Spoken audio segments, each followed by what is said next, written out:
Voltei. Vamos lá, vamos continuar matando a saudade. Vocês notaram que eu raspei a cabeça, né? Isso é uma estratégia para eu sair na rua, o vírus não me reconhecer e não me pegar. Certo? Moçada, vamos lá. Próximo tópico que vamos pegar dessa fase de consolidação de 1840 a 1850 é um aspecto econômico dessa fase, chamada de tarifas Alves Branco. Vamos lembrar uma coisinha para vocês. Se tem uma coisa que normalmente marca a história econômica do Brasil, infelizmente é uma palavrinha chamada crise. Para variar, naquele momento o país também atravessava uma crise, certo? Desde o primeiro reinado, né? Vocês lembram, para consolidar a independência, Dom Pedro teve que formar exércitos mercenários. Todo mundo sabe que mercenário faz alguma coisa em troca de dinheiro, né? Sabemos também que para conseguir o reconhecimento da independência por parte de Portugal, nós tivemos que pagar 2 milhões de libras esterlinas, né, a Portugal. Hoje, se a gente falar de 2 milhões de libras esterlinas, certo? Não vale uma unha do dedo do Neymar. Mas na época, com aquela estrutura capitalista, 2 milhões de libras esterlinas é uma quantidade de dinheiro bem considerável, que poucas vezes naquele momento havia sido reunida numa única parte, digamos assim, da história. Tá? Então, o que eu estou tentando mostrar para vocês? Saiu cara a nossa independência, né? Naquele momento do primeiro reinado, todas as economias do Brasil de exportação, elas estavam atravessando dificuldade. O açúcar estava atravessando um período de dificuldade. A mineração havia entrado em decadência no século XVIII. A economia cafeeira ainda não havia deslanchado, né? A expansão cafeeira vai acontecer por volta de 1850 e 1870, no Vale do Paraíba, no Oeste Paulista, certo? Então, num primeiro momento desse império, sempre se teve uma dificuldade econômica. Lembramos também que teve a Guerra Cisplatina, que acabou dando origem a um país vizinho chamado Uruguai, e é claro que essa guerra custou caro para os cofres brasileiros. Dom Pedro, quando volta para Portugal, também faz uma certa adaptação nos cofres do Banco do Brasil, vamos brincar assim, né? E o período regencial não ajudou em nada, porque eu acabei de falar para vocês que o período regencial foi um período de grande estabilidade política e de rebeliões sucessivas, que o governo teve que gastar dinheiro para combatê-las. Portanto, quando Pedro II chegou ao poder, estamos de cuia na mão. A economia brasileira, para variar, está na pindaíba, né? Lembro para vocês, a expansão cafeeira vai acontecer por volta de 1850, né? O café está começando a ser plantado em larga escala na cidade do Rio de Janeiro por volta de 1825, mas ele ainda não é uma grande pauta de exportação, não consegue atender ainda as necessidades econômicas do Brasil, né? Então, o caixa brasileiro, vamos brincar assim, o Tesouro Nacional, ele estava fraquinho, né? Meio caído, vamos colocar na linguagem de vocês. E uma tentativa para melhorar a economia brasileira vem através, para variar, da cobrança de impostos. Taxação, lá vem uma pancada tarifárica. Qual foi a nossa sorte? Nossa, na verdade, não, da população brasileira daquela época. Esse aumento de tarifas não vai incidir basicamente sobre a população brasileira, não vai incidir internamente. Manuel Alves Branco, que é o ministro da Fazenda, certo? Ele vai criar uma capacidade maior de entesouramento, de arrecadação de recursos para fazer frente a essa crise econômica, essa falta de recursos que o Brasil tinha para investir e modernizar essa economia. Qual é a estratégia utilizada? Ele vai rever aquele tratado que nós estudamos, assinado ainda por Dom João VI em 1810, e que dava uma série de prerrogativas, de facilidades para a entrada de alguns produtos estrangeiros no Brasil, principalmente os produtos ingleses. Lembrando, as tarifas de 1810 faziam com que os produtos ingleses entrassem com uma taxa de aproximadamente 15% só, certo? Entrando no Brasil. Pagava menos do que o produto português, que era, no caso, o produto metropolitano, que pagava 16%. E todas as outras nações pagavam uma média mundial de 24%. O que essa tarifa Alves Branco vai fazer? Ela vai mexer nessas taxas, né, de impostos cobrado ao produto que está entrando no Brasil. Por isso que alguns historiadores brincam dizendo que a tarifa Alves Branco é uma espécie de independência ou morte número 2, a missão. Certo? Porque é finalmente a hora que o Brasil vai ter coragem de enfrentar o imperialismo e os interesses econômicos da Inglaterra aqui no Brasil. Então, essa taxa ela vai bater pesadamente, principalmente nos interesses ingleses. Como assim, Ronaldo? Lembrando, olha o que eu acabei de falar para vocês, pelos acordos assinados entre Brasil e Inglaterra em 1810, ainda no governo joanino, o produto inglês pagava 15%, bem abaixo da média mundial, que era de 24%.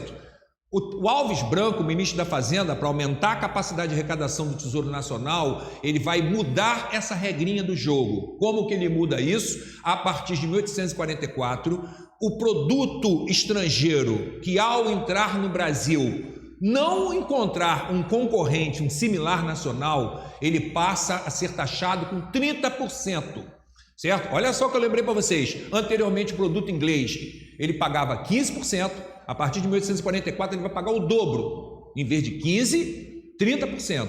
E isso se ele não encontrar um similar nacional, ou seja, se ele não dificultar a indústria local brasileira, certo? Se ao entrar no Brasil esse produto e encontrar um similar nacional, ou seja, concorrer com a indústria local, a pancada é mais forte ainda. Ele vai pagar 60%.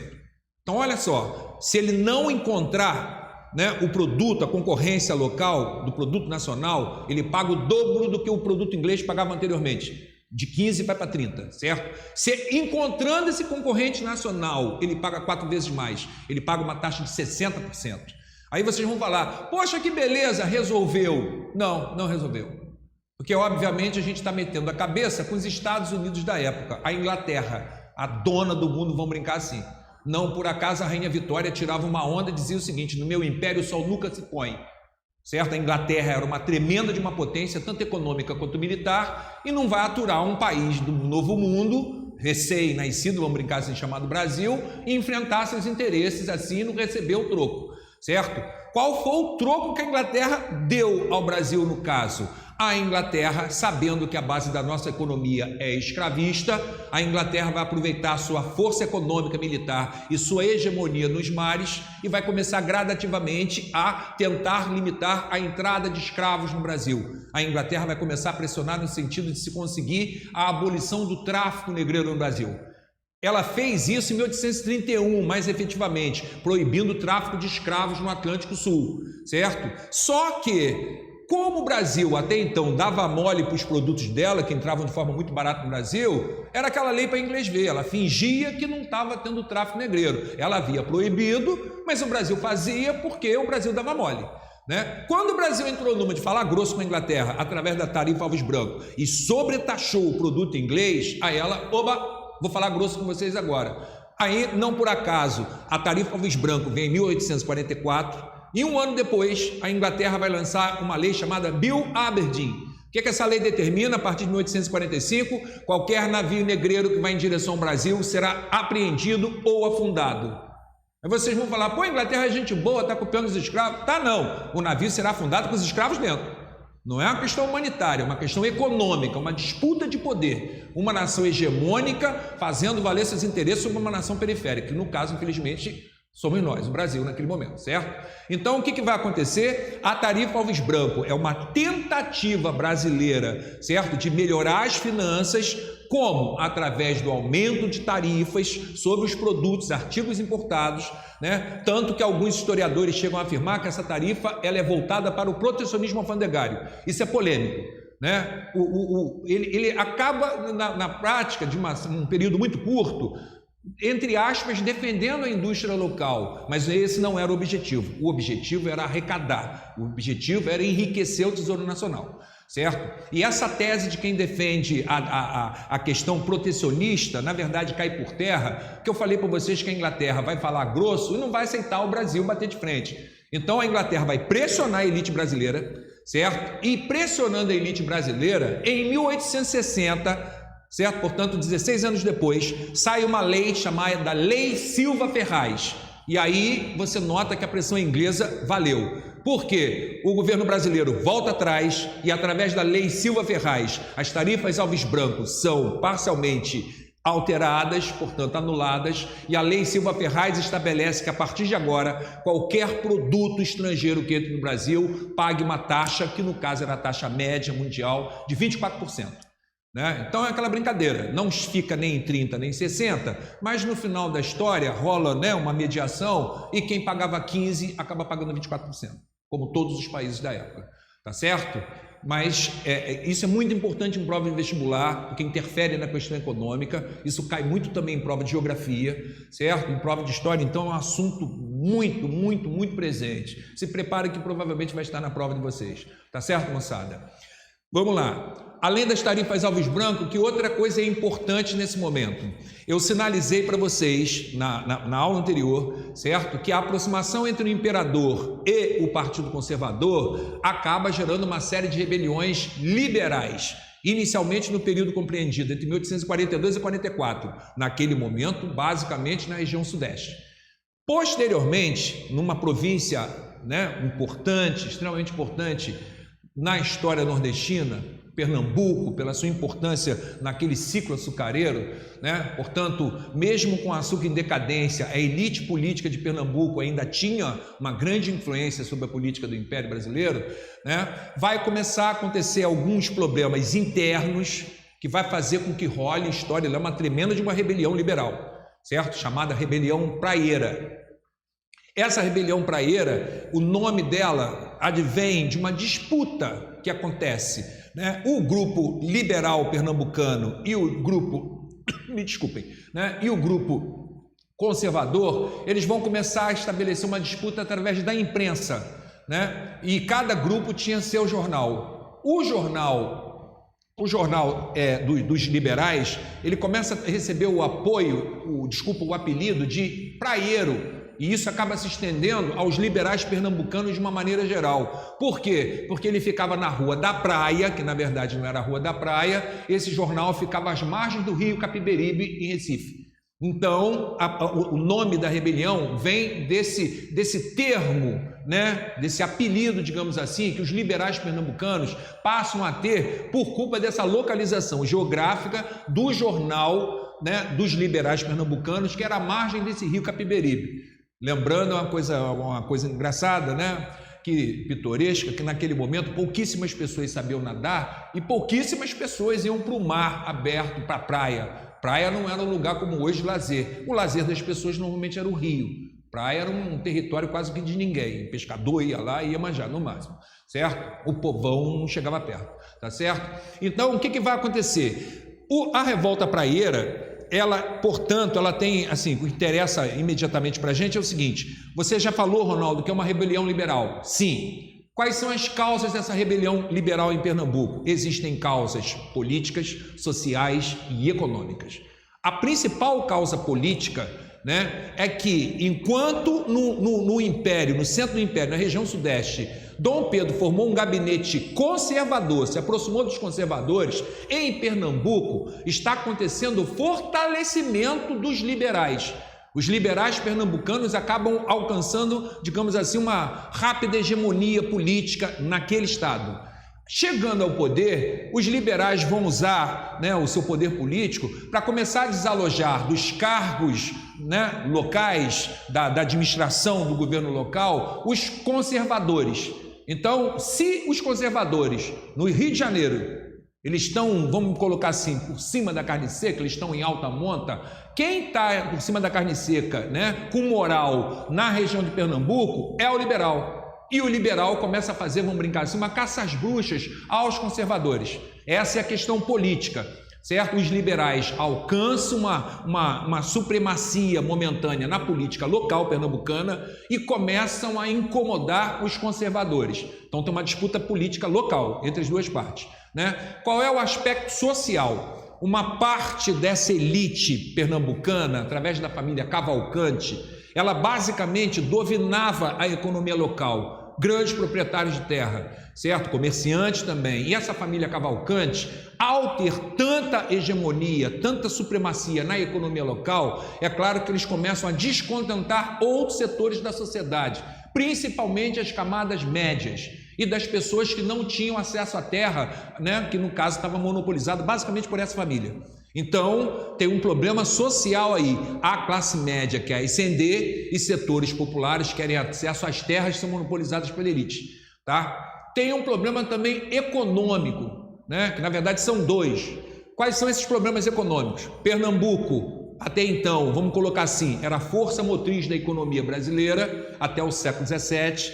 Lembram? Vamos lembrar disso, teve um ciclo açucareiro e o auge dessa economia açucareira era no Nordeste, certo? Pernambuco era a base dessa economia nordestina, era um estado extremamente rico naquele momento, né? E não estou chamando de estado, mas na verdade uma província, uma parte da colônia brasileira, né? E aí o que vai acontecer? Com a crise da economia açucareira, certo? Parte dessa elite começa a sofrer a decadência. A camada média e os setores populares começam também a sofrer com essa decadência, principalmente quando a partir do século XVIII, com o ciclo minerador, a capital federal muda do Nordeste, em Salvador, para o Rio de Janeiro. Então, não é só o centro de decisão política que está mudando, o eixo econômico também está mudando do Nordeste para o Sudeste. E isso vai implicar em dificuldades maiores para a economia nordestina e também para a economia pernambucana. E tem um outro aspecto que tornava mais complicado esse caso aí, né? Desde o período colonial, que o comércio pernambucano, como de boa parte do Brasil, mas em Pernambuco isso era muito forte, ele era monopolizado pelos portugueses. Ah, mas teve independência. Mesmo com a independência, a parcela portuguesa não perdeu o controle sobre boa parte do grosso comércio, como a gente chama, do comércio de grosso trato, do grande comércio do Estado. Então, tem alguns problemas que precisam ser resolvidos nesse momento. Esse comércio precisa ser nacionalizado, a elite local precisa tomar da mão de alguns portugueses o controle desse comércio, certo? Existem setores da sociedade pernambucana que querem mais espaço político econômico, principalmente pequenos proprietários e camada média urbana, né? E existe uma disputa local entre liberais e conservadores. Todo esse contexto leva o pau a quebrar entre os anos 1848 a 1850. Nesses 2 anos rola essa rebelião inicialmente em Pernambuco, ela se estende a outros estados do Nordeste, por exemplo, a Paraíba, não vou citar todos para não complicar, certo? Mas o que vocês precisam saber, além das causas que eu acabei de citar, é que se tem uma rebelião, é claro que uma rebelião tenta estabelecer uma ruptura, ou seja, ela estabelece propostas para criar uma novidade política, social e econômica. Quais são essas propostas que vocês precisam saber para a prova, certo? São fáceis, são tranquilas de se lembrar. Ele é um movimento republicano. Não esqueçam disso. Lembrando, Pernambuco é um celeiro de movimento republicano na história do Brasil.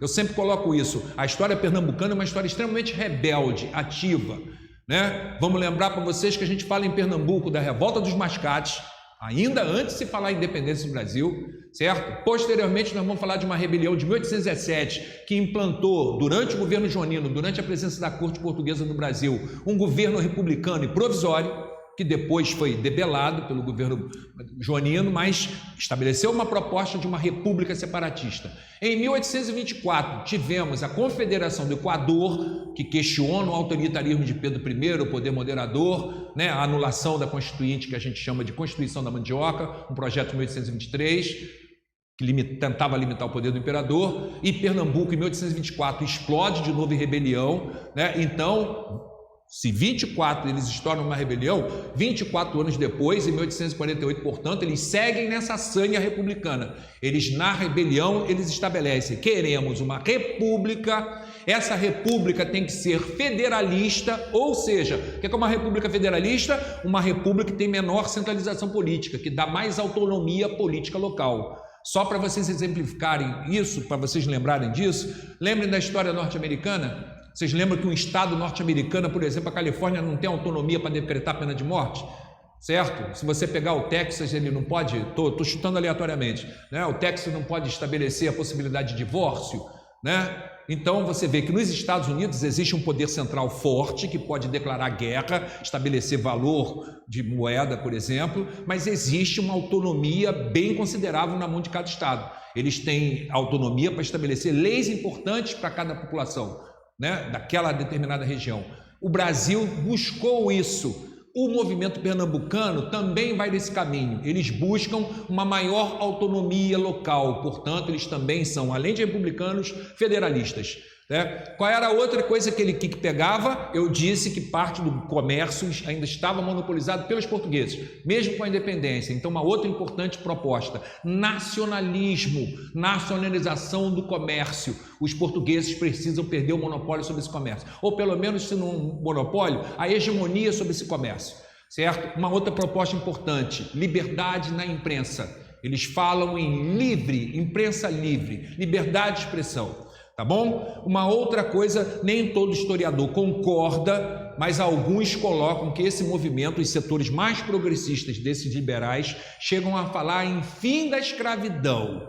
Aí é meio complexo, é uma coisa para se discutir bastante em relação a isso aí, certo? Então é aquilo, nunca o professor de história vai pedir que vocês falem de todas, nunca, você não vê isso numa prova. Cite 10 causas de uma rebelião, cite 20 propostas de uma rebelião. Nunca rola isso, vocês sabem. Cite 2, cite uma e comente. Marque abaixo uma característica do movimento, né, estabelecido no caso e trabalhado pela questão. Então, se eu disse que a questão do fim da escravidão é uma questão polêmica, você não necessariamente precisa ir nela, certo? Vai naquelas que são bem mais claras. República, separatismo no caso, certo? Federalismo, autonomia local, autonomia, né? No caso, na imprensa, liberdade de imprensa e a nacionalização do comércio, certo? Uma série de propostas para a gente lembrar, tá certo, moçada? Vamos embora, vamos lá, tem mais. Vamos fechar com uma brincadeirinha chamada de parlamentarismo às avessas, né? A gente deve lembrar, acho que vocês têm uma ideia do que seja quando alguém fala assim, está ao avesso, né? O avesso pode ser a blusa ao contrário, mas nesse termo aí, quando está falando parlamentarismo às avessas, o às avessas está dando um sentido de que é uma coisa que na verdade não existe, é fajuto, certo? É enganador. Lembrando, né, nós trabalhamos no primeiro ano, vou usar porque normalmente é o mais clássico, né, o mais emblemático. Vamos pegar o exemplo do parlamentarismo inglês, que foi estabelecido pela Revolução Gloriosa, certo, do século XVII, né? E aí, Ronaldo? E aí você lembra de uma frase que eu enchi o ouvido de vocês. Na Inglaterra, o rei reina, mas não governa. Quem manda é o parlamento, através da figura do primeiro-ministro, certo? O rei, vamos brincar assim, é uma figura emblemática.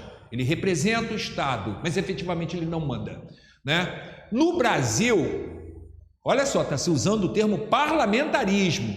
Ué, então quer dizer que Dom Pedro não mandava? Essa é a questão.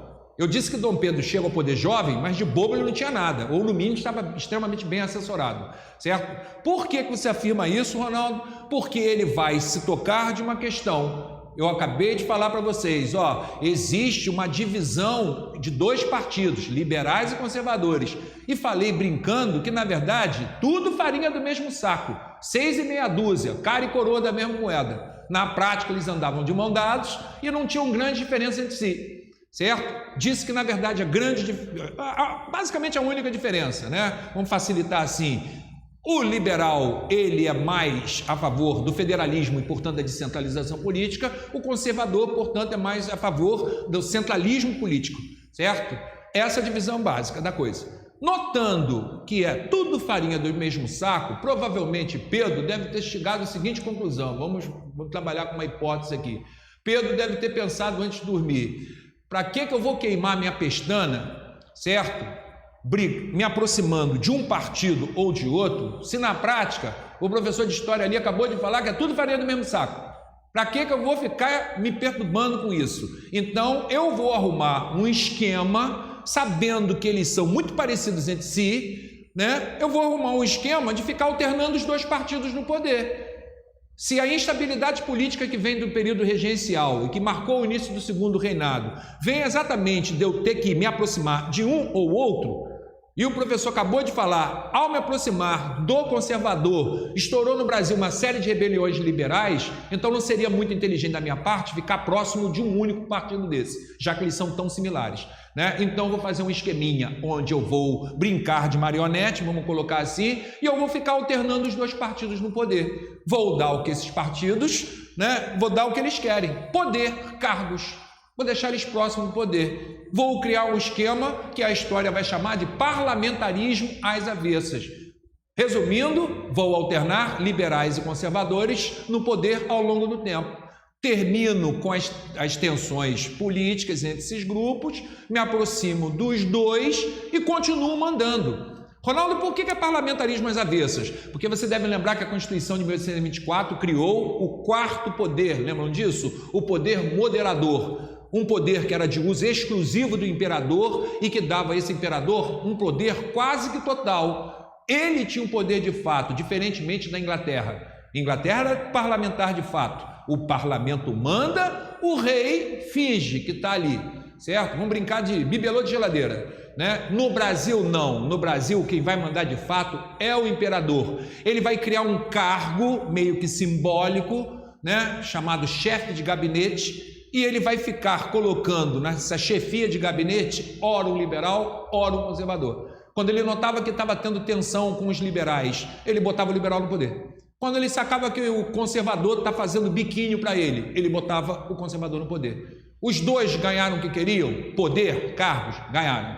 Mas de fato, quem é que mandava, quem estava acima dos dois, manipulando os dois partidos e alternando esses partidos, entre aspas, no poder, era o imperador, que efetivamente continuava mandando no país, pacificando, entre aspas, esse país politicamente, certo? E criando espaço para uma nova fase, que eu inicialmente falei que vou dividir esse segundo reinado em 3 pedacinhos. Essa nós acabamos de fechar, a fase de consolidação da política interna, ou seja, de pacificação, de acalmar os ânimos, vamos colocar assim, certo? Que se estende de 1840 a 1850, e nas próximas aulas, quando falarmos do segundo reinado, aí eu já vou falar de uma coisinha melhor. De 1850 a 1870, nós falaremos do auge econômico, ou seja, é o resultado dessa pacificação. A gente tem que aprender isso, a gente está vivenciando esse momento de instabilidade, né, de enfrentamentos, polarização política, e a gente está vendo que isso não leva a muita coisa. Nesse momento é melhor todo mundo andar junto do que continuar batendo o bico, que a gente não leva a nada no momento que a economia está em crise e esse país está precisando caminhar de mãos dadas,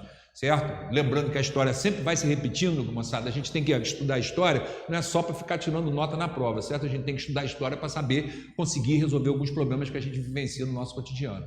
Tá certo? Então, de uma certa maneira, lembrando que isso que a gente está vivendo, né, o segundo reinado, depois que ele conseguiu concluir esse período de ajuste, de moderação dessa disputa política, ele vivenciou, infelizmente, um curto período de avanço econômico, de facilidades econômicas.